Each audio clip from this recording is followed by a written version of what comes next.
नमस्कार। कल बरेली के वरिष्ठ डॉक्टर, रोहिलखंड मेडिकल कॉलेज के मालिक, बरेली इंटरनेशनल यूनिवर्सिटी के कुलाधिपति डॉक्टर केशव अग्रवाल को गोली मारी गई थी। सनसनी फैल गई थी बरेली में। आज पुलिस ने खुलासा किया है।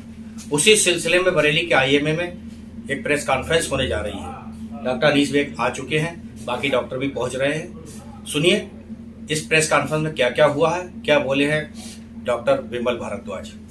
जुड़े रहिए हमारे साथ, देखते रहिए गंभीर न्यूज। डॉक्टर विमल भारद्वाज जी, आज क्या विषय है बताएंगे कुछ? जी नमस्कार, मैं डॉक्टर विमल भारद्वाज, आईएमए प्रेसिडेंट। कल जो घटना हुई है उसके बारे में मैंने आप लोगों के लिए बुलाया था।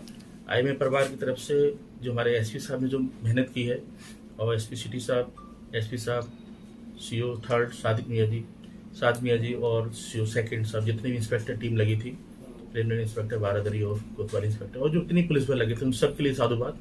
उन्होंने 24 घंटे से पहले इस केस को खोल दिया। इसके लिए वास्तव में पुलिस वाले जितने भी हमारे भाई हैं, जितनी भी टीम अधिकारी हैं, वो सब बधाई के पात्र हैं। रात भर जग के हम और एसपी साहब और एसएसपी साहब दोनों जो मेरे अधिकारी थे, हम डॉक्टर विनोद जी भी थे और डॉक्टर अशोक जी भी थे, डॉक्टर राघवन जी भी थे। रात में हम लोग 2 बजे तक बैठे रहे, 1:30 बजे तक। और मैंने सर को कहा कि सर कुछ खा लीजिए, साफ मना कर दिया उन्होंने कि यार केस के पहले खुलासा करूंगा, उसके बाद ही मैं यहाँ से जाऊंगा। तो ऐसे अगर अधिकारी हमारे बीच हैं तो हम जानते हैं कि हम डॉक्टर ही क्या, हमारी पूरी जनता, पूरी बरेली सुरक्षित रहेगी। ऐसे अधिकारी के लिए नमन, सच्चा नमन आई परिवार की तरफ से, आई देश की तरफ से, पूरे परिवार की तरफ से। साथ ही मेरी एसएससी सबसे एक निवेदन है कि भविष्य में इस तरह की कोई घटना अगर होती है, जिस तत्परता से हमें इस तरह सुरक्षा मिली है, जिस तरीके से केस को खुलासा हुआ है, आगे से ऐसे ही हमें पुलिस का सहयोग मिलता रहेगा। तो मैं आभारी रहूंगा, क्योंकि लॉ एंड ऑर्डर एक विशेष समस्या रहती है। हम जब इलाज करते हैं तो ऐसी समस्या रहती है, कभी भी हम हमेशा रिस्क में जीते हैं। और हमारा जो प्रोफाइल है डॉक्टर का, वो हमेशा सबको ओपन रहता है कि कब जा रहा है कोई डॉक्टर, छुट्टी जा रहा है, कब आ रहा है। तो अगर कोई भविष्य में कोई डॉक्टर, कभी कोई मेरा कोई भी, मुझे फोन करने की जरूरत है, कोई भी कोई डॉक्टर फोन करता है, तुरंत सुरक्षा व्यवस्था पे ध्यान दिया जाए। और जिस तरह भी तत्परता दिखाई है पुलिस ने, ऐसे ही हमेशा मैं अपेक्षा करूंगा। और साथ ही मेरी अपेक्षा रहेगी कि चूंकि हम डॉक्टर सर रात में भी, मेरी दिनचर्या रात की रहती है अधिकतर, डॉक्टर पागरानी जी की भी रहती है, अस्पताल डॉक्टर जितने भी हैं सब जाते हैं, रात में निकलते हैं। तो इस इलेक्शन के बाद ये मेरी सरकार और पुलिस प्रशासन और डीएम साहब सभी से आग्रह है कि शस्त्र लाइसेंस भी डॉक्टरों को मुहैया कराए दें, जो इच्छुक हैं उनको मिलना चाहिए। और भविष्य में ऐसी कोई व्यवस्था, टीम रणनीति रहे हम लोगों के बीच में, सामान स्थापित रहे, जिससे हम अच्छे तरीके से, समन्वय तरीके से कार्य करें। मेरे पुनः आईएमए परिवार की तरफ से बहुत बहुत धन्यवाद। और जो 3 अभियुक्त पकड़े गए हैं, ये ऐसे सबसे मेरी बात हुई थी, शाम को फोन आया तो उन्होंने कहा कि एक अभियुक्त रह गया है, उसकी भी शनाख्त बहुत जल्दी हो जाएगी, पकड़ा जाएगा वो। तो मैं चाहता हूँ उनको ऐसी कड़ी सजा मिले, एक सबक बने, एक मिसाल बने केस कि इस तरह की अगर कोई घटना करेंगे तो उसके परिणाम अच्छे नहीं होंगे। इसी शब्दों के साथ धन्यवाद आपका। इस घटना को किस नजर से देख रहे हैं? क्या लगता है डॉक्टर असुरक्षित हो गए बरेली में? नहीं, मैं ऐसे तो नहीं कहूँगा। पूरा नाम क्या? अपनी पर्सनल सुरक्षा को भी हमें ध्यान में रखना होगा, न्यूज़ वर्ल्ड इंडिया, और कुछ एहतियात अपनी हमेशा फॉलो करनी पड़ेगी। मुझे लगता है समय ऐसा है। क्या बात कही तुमने? और सबसे ज्यादा मैं बहुत बहुत धन्यवाद, बहुत बहुत साधुवाद दूंगा हमारी पुलिस टीम को, अच्छा, एसएसपी की जी के लीडरशिप में, जिन्होंने तुरंत ही पूरा केस को क्रैक वो करके बिल्कुल एक जो जुनून की तरह रात में उन्होंने उनको अर्ली मॉर्निंग अरेस्ट कर लिया, अब रात भर वो वहाँ रुके।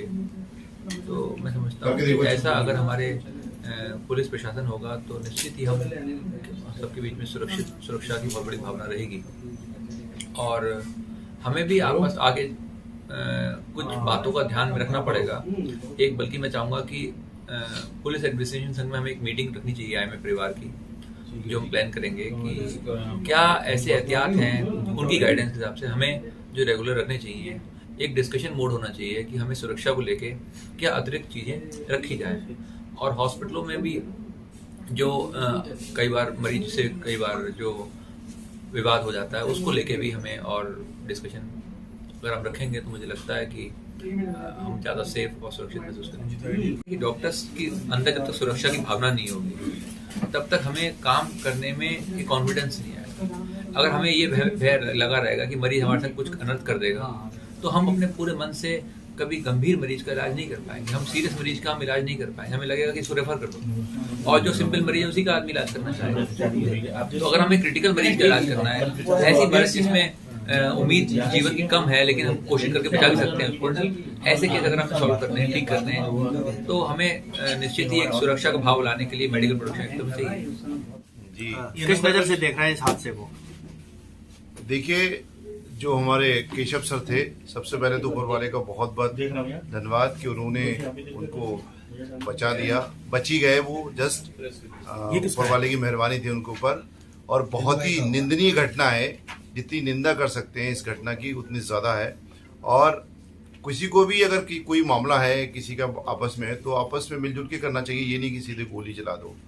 और आज डॉक्टर उनके इस वजह से पूरे बरेली के डॉक्टर अपने को असुरक्षित महसूस कर रहे हैं, और इसको लेके प्रशासन ने बहुत अच्छा काम किया है। वैसे 24 घंटे भी नहीं हुए, 24 घंटे के अंदर अंदर इस मामले को सॉल्व कर दिया है। उसमें हमारे एसएसपी साहब, पूरा प्रशासन, हमारे आईएमए के प्रेसिडेंट, हमारे सेक्रेटरी और पूरा आईएमए टीम हमारी, इसमें इन्होंने भी बहुत सहयोग किया और हमारे प्रशासन ने बहुत जल्दी सॉल्व कर दिया। इसके लिए उनको धन्यवाद। केशव जी पे हमला हुआ है, किस नज़र से देख रहे हैं, क्या कहना चाहेंगे? ये बहुत ही खराब हुआ है हमारी फ्रेटर्निटी के लिए, ऐसा बिल्कुल भी नहीं होना चाहिए।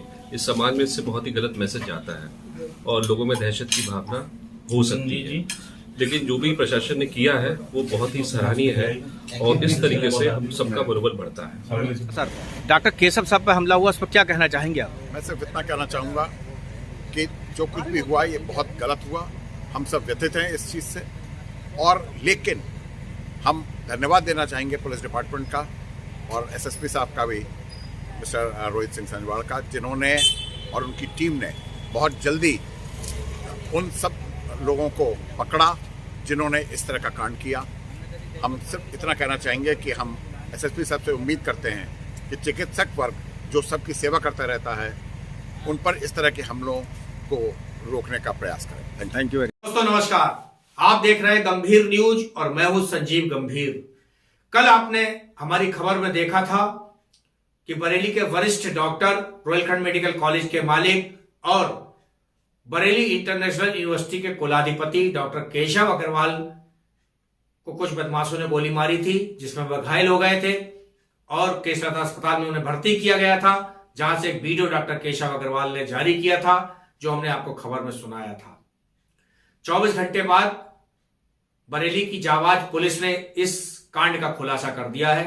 खुलासे के दौरान क्या बोले हैं बरेली के एसएसपी, सुनिए इस खास खबर में। जुड़े रहिए हमारे साथ, देखते रहिए गंभीर न्यूज।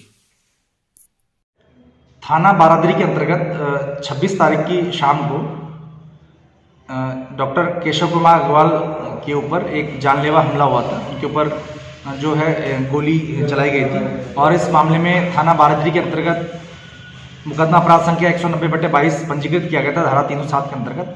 और ये जो मुकदमा है अज्ञात के विरुद्ध पंजीकृत किया गया था। पुलिस के द्वारा इसमें 5 से अधिक टीमें लगाकर इस घटना का खुलासा किया गया और इस बारे में हमारे द्वारा इसमें 3 लोगों को अभी गिरफ्तार किया गया है। इसमें अनीस उर्फ अनीस अली और दूसरा आकाश ठाकुर और तीसरा लक्की लबेड़ा, इन तीनों को ही गिरफ्तार किया गया है। और ये जानकारी मिली है कि जो अनीस नाम का जो व्यक्ति है, इनकी जो ज़मीन है, इनकी जो ज़मीन रोहिलखंड मेडिकल कॉलेज के पास में, इसको डॉक्टर केशव कुमार अग्रवाल के द्वारा 2017 में खरीदा गया था और उसके बाद से ही इसमें लेन देन को लेके विवाद चल रहा था। और इसमें 2017 से और 2019 के मध्य में 2 मुकदमे अनीस और उसके अन्य लोगों के ऊपर पंजीकृत कराए गए थे। और इसमें जो अनीस नाम का जो पक्ष है, उसके द्वारा समय समय पर इनसे अधिक पैसे की मांग की जा रही थी और समझौते के तहत भी इसमें वो पैसे की डिमांड कर रहे थे। और इसी बात को लेके जो अनीस और उसके जो अन्य साथी हैं, 3 लोगों के द्वारा इसमें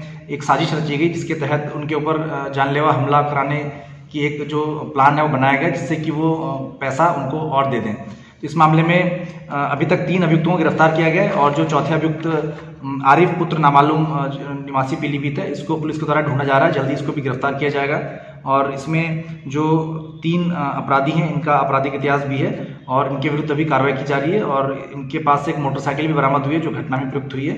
और ये जो पूरा संपूर्ण जो मामला है ये ज़मीन से संबंधित था और इसमें पैसे की डिमांड को लेके, इनसे पैसे मांगने को लेके जो अभियुक्त गण हैं इनके द्वारा उनके ऊपर जानलेवा हमला कराया गया जिससे कि वो उनकी जो पैसे की डिमांड है वो पूरी कर सकें।